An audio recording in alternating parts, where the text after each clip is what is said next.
How Fallon fell. Why is the late-night host floundering in Trump's America? Late-night comedy wasn't always a place that digested the news the way CNN or MSNBC might, but Donald Trump has changed that. Gone are the days when late-night was a place for light fare, its humor largely detached from the realities of current events. Even in the Nixon era, perhaps the closest analog to the daily chaos and impropriety of Donald Trump's presidency, late-night hosts were careful not to push their personal politics. In the monologue, Johnny will attack malfeasance, illiberal behavior, constitutional abuses. Kenneth Tynan once wrote of Mr. Carson, who hosted The Tonight Show from 1962 to 1992. But then compassion sets in. He was the first person to stop doing anti-Nixon jokes. Now, another host in The Tonight Show lineage, Jimmy Fallon, is in a similar position, with the tables turned.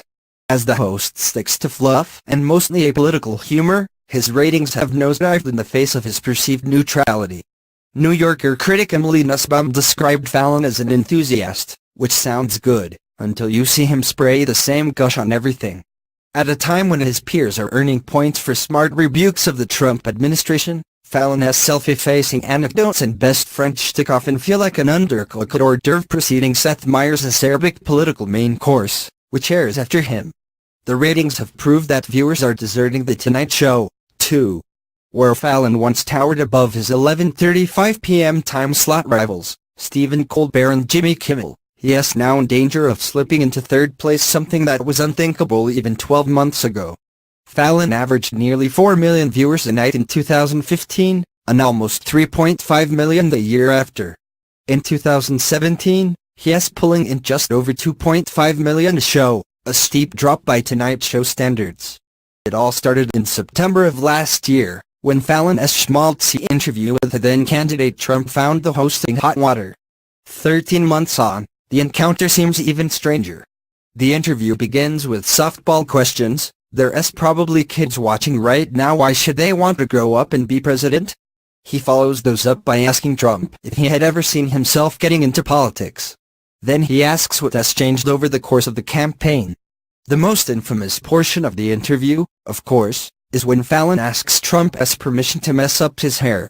It was a lesson in how to fumble a golden opportunity and normalize a deeply unqualified, proto-fascist candidate. If Jimmy Fallon had any credibility left as a thinking comedian with a point of view, he lost the last shred of it last night, Sonia Saraya noted in Variety the morning after. Fallon's genuflection toward Trump coincided with his ratings decline. The week of the Trump interview, he led Colbert and Kimmel both by over 1 million viewers. By the inauguration in January, he and Colbert were neck and neck.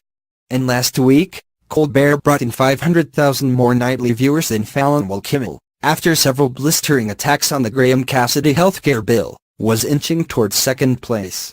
All of this suggests that viewers don't seem to have an appetite for Fallon's happy medium approach. And while he'll still nab the occasional viral video, his comments on the white supremacist violence in Charlottesville, for example the opening monologues of Colbert, Kimmel, Seth Meyers, Trevor Noah and Samantha Bee have consistently outthought Fallon. It is not just that they make mincemeat of the Trump presidency, as Fallon frequently does, too. It is that they earnestly attack its corrosive policies, its rampant hypocrisy, and the president's temperament, while Fallon makes jokes about his tan and imagines rap battles between the president and Eminem. As the numbers suggest, viewers instead want late-night hosts to sound the alarm, to provide a comedic bastion against what amounts, at best, to a flailing, symbolic presidency. There are still metrics by which Fallon dominates, but they don't tell the whole story. Considering many folks catch up on late-night clips on YouTube the day after, viewing statistics on the site suggest that Fallon has lost ground with his opening monologue. In sheer subscribers,